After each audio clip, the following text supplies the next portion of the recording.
Assalamualaikum warahmatullahi wabarakatuh. Anak-anakku kelas 9, kelas 9A, B, C, D, E, dan F. Pagi ini Ibu akan melanjutkan materi bab kedua. Sebelum Ibu melanjutkan materi bab kedua, Ibu titip pesan kepada kalian. Tolong kerjakan segala tugas yang diberikan oleh Bapak Ibu guru. Karena jika kamu tidak mengerjakan tugas, nilai kamu akan berkurang. Karena nilai rapot diambil dari nilai tugas 1, 2, UH1, UH2 itu dijadikan satu di rata-rata menjadi nilai rapot. Jika nilai rapotmu lebih jelek daripada kelas 8, kamu akan rugi. Karena kemungkinan tidak ada UN. Jadi nilai rapotmu kalau tidak ada UN, nilai itu harus perlahan-lahan naik, tidak boleh turun. Paling tidak tetap, alangkah baiknya kalau kamu naik. Karena kamu di kelas 8 adalah anak-anak yang taat, yang selalu mengerjakan tugas dengan tepat. Sehingga kamu akan rugi jika saat ini tidak mengerjakan. Walaupun Bapak Ibu guru tidak mendampingi kalian pada saat mengerjakan tugas, tapi kalian tetap semangat untuk mengerjakan di rumah. Paham kan? Itu yang Ibu pesan. Kita lanjut ke bab 2. Oke, kita mulai materi kelas 9 hari ini bab 2. Bab 2 materinya pembukaan Undang-Undang Dasar Negara Republik Indonesia tahun 1945. Negara Indonesia adalah negara hukum yang disebut dengan Restat. Syarat dari negara hukum harus mempunyai hukum dasar. Hukum dasar di Indonesia ada 2, hukum dasar tertulis dan tidak tertulis. Hukum dasar tertulis disebut dengan Undang-Undang Dasar, kalau tidak tertulis disebut dengan konvensi. Kita punya Undang-Undang Dasar Negara Republik Indonesia tahun 1945, dibuat oleh BPUPKI, disahkan oleh PPKI pada tanggal 18 Agustus 1945, sehari setelah Indonesia menyatakan kemerdekaannya. Kita lanjut. Makna alinea pembukaan Undang-Undang Dasar Negara Republik Indonesia tahun 1945.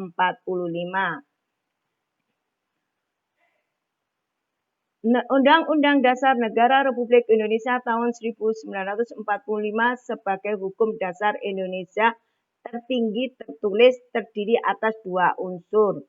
Yang pertama adalah pembukaan, terdiri dari 4 alinea. Yang kedua adalah pasal-pasal, terdiri dari 37 pasal dan 16 bab. Kita bahas dulu tentang pembukaan. Pembukaan terdiri dari 4 alinea. Alinea yang pertama kita bahas. Alinea pertama berbunyi bahwa sesungguhnya kemerdekaan itu ialah hak segala bangsa. Dan oleh sebab itu maka penjajahan di atas dunia harus dihapuskan karena tidak sesuai dengan peri kemanusiaan dan peri keadilan. Bunyi alinea tersebut tadi memuat 2 aspek. Aspek pertama, kemerdekaan ialah hak segala bangsa. Artinya seluruh dunia tidak ada yang mau menjadi negara jajahan. Aspek kedua, penjajahan di atas dunia harus dihapuskan dari muka bumi karena tidak sesuai dengan peri kemanusiaan dan peri keadilan. Sehingga kemerdekaan merupakan hak yang sejalan dengan adanya peri kemanusiaan dan peri keadilan yang melekat pada diri manusia dan tidak bisa dilepaskan oleh siapapun dalam kondisi apapun. Kita lihat gambar ini. Di gambar ini menyatakan bahwa seseorang anak yang negaranya atau negara Indonesia yang menyatakan sudah merdeka. Anak-anak ini bisa beraktivitas, bisa berkreativitas, bisa bersenang untuk menyatakan bahwa dirinya bukan menjadi negara jajahan. Ini gambarnya. Kalau negara menjadi negara jajahan, anak-anak tidak bisa seperti ini. Ini yang terjadi. Jadi kalian sekarang ini sudah mencapai kemerdekaan, kalian harus bisa mengisi kemerdekaan itu dengan cara apa? Mempertahankan kemerdekaan, caranya apa? Belajar. Kita lanjut pada alinea kedua. Di dalam alinea kedua, pembukaan Undang-Undang Dasar 45 berbunyi, dan perjuangan pergerakan kemerdekaan Indonesia telah sampailah kepada saat yang berbahagia. Dengan selamat sentosa mengantarkan rakyat Indonesia ke depan pintu gerbang kemerdekaan negara Indonesia yang merdeka, bersatu, berdaulat, adil, dan makmur. Makna dari alinea kedua itu adalah A. Penghargaan atas bangsa Indonesia dalam meraih dan mempertahankan kemerdekaan. B. Dakwaan terhadap adanya penjajahan dan hasrat yang kuat dan bulat bangsa Indonesia untuk menentukan nasibnya sendiri. Yang C. Adanya keinginan mewujudkan cita-cita nasional bangsa Indonesia. Kita lihat gambar ini. Di gambar ini menyatakan bahwa bangsa Indonesia dulu adalah bangsa yang berjuang melawan penjajah selama 350 tahun dan 3,5 abad. Atau 3,5 abad, maaf. Juga ditambah dengan dijajah oleh Jepang 3,5 tahun. Oke, ini kita lihat gambarnya. Oke, kita lanjut ke alinea ketiga. Di dalam alinea ketiga yang berbunyi, atas berkat rahmat Allah yang Maha Kuasa dan dengan didorongkan oleh keinginan luhur supaya berkehidupan kebangsaan yang bebas, maka rakyat Indonesia menyatakan dengan ini kemerdekaannya. Makna dari alinea ketiga yaitu A. Bangsa Indonesia merupakan bangsa yang religius, yaitu bangsa yang mengakui adanya Tuhan. Yang B. Nilai-nilai luhur moral bangsa Indonesia. Yang C adalah pernyataan kembali proklamasi kemerdekaan Indonesia. Bangsa Indonesia merupakan bangsa yang religius. Pada saat bangsa Indonesia menyatakan kemerdekaannya tanggal 17 Agustus 1945, pada saat itu juga umat Islam memperingati Hari Nuzul Quran. Berarti kita yakin setelah perjuangan yang panjang juga mendapat ridho dari Allah, kemerdekaan telah kita capai. Jadi kalau kita lihat ada gambar di sini, kamu lihat gambarnya bahwa negara Indonesia adalah negara yang dari Sabang sampai Merauke terdiri dari beberapa adat, terdiri dari beberapa pulau, suku, bahasa, dan 5 agama. Ini telah disahkan oleh Undang-Undang Dasar, yaitu 1. Agama Buddha, agama Katolik, agama Hindu, agama Kristen, dan agama Islam. Ini 5 agama ini telah disahkan berdasarkan dengan Undang-Undang Dasar 1945 pasal 29.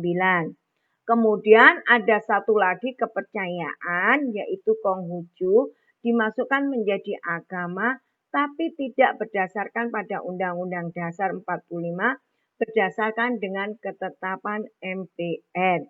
Jadi yang Ibu gambarkan ini kan berdasarkan pada Undang-Undang Dasar 45. Ini ada 5. Kita lanjut pada berikutnya, alinea keempat. Di dalam alinea keempat yang berbunyi, kemudian daripada itu untuk membentuk suatu pemerintahan negara Indonesia yang melindungi segenap bangsa Indonesia dan seluruh tumpah darah Indonesia, dan untuk memajukan kesejahteraan umum, mencerdaskan kehidupan bangsa, dan ikut melaksanakan ketertiban dunia yang berdasarkan kemerdekaan. perdamaian abadi, dan keadilan sosial. Maka disusunlah kemerdekaan kebangsaan Indonesia itu dalam suatu undang-undang dasar negara Indonesia yang berkedaulatan rakyat dengan berdasarkan kepada ketuhanan yang Maha Esa, kemanusiaan yang adil dan beradab, persatuan Indonesia, dan kerakyatan yang dipimpin oleh hikmah kebijaksanaan dalam permusyawaratan perwakilan, serta dengan mewujudkan suatu keadilan sosial bagi seluruh rakyat Indonesia. Makna dari bunyi alinea keempat itu adalah satu, tujuan negara Indonesia ada dua, yaitu tujuan umum. Tujuan umum negara Indonesia adalah ikut melaksanakan ketertiban dunia yang berdasarkan kemerdekaan, perdamaian abadi, dan keadilan sosial. Kemudian tujuan khususnya adalah negara Indonesia membentuk pemerintah negara Indonesia yang melindungi segenap bangsa Indonesia dan seluruh tumpah darah Indonesia dan untuk memajukan kesejahteraan umum serta mencerdaskan kehidupan bangsa. Jadi kalau kamu lihat di sini ada anak sekolah, berarti negara Indonesia menginginkan anak-anaknya bisa mengikuti wajib belajar 9 tahun awal dari SD sampai SMP sudah kamu laksanakan supaya kamu tidak buta baca dan tulis, ya kan? Ini menggambarkan anak-anak Indonesia yang telah mengikuti pembelajaran. Sekarang posisinya pada pandemi ini kamu masih tetap mengikuti pelajaran, yaitu dengan cara daring seperti ini, ya kan? Terus kemudian kita lanjutkan lagi. Next. Yang ke B, makna yang ke B, ketentuan diadakannya Undang-Undang Dasar terdapat dalam kalimat, maka disusunlah kemerdekaan kebangsaan itu dalam suatu undang-undang dasar. Kemudian yang C, dasar falsafah negara kita adalah Pancasila. Dalam alinea keempat, bangsa Indonesia harus mewujudkan tujuan nasional Indonesia dan harus berupaya melindungi segenap bangsa Indonesia dan seluruh tumpah darah Indonesia dengan cara memperkuat keyakinan pada ideologi negara Pancasila. Jadi itu adalah bunyi pada alinea keempat. Kita punya ideologi yaitu ideologi Pancasila, di mana ideologi Pancasila ini untuk menentukan tujuan bangsa Indonesia yang terdapat di dalam alinea keempat tadi. Sampai di sini ada yang kurang jelas? Kalau kurang jelas, nanti kita bahas lagi atau ada pertanyaan. Terima kasih. Wassalamualaikum warahmatullahi wabarakatuh.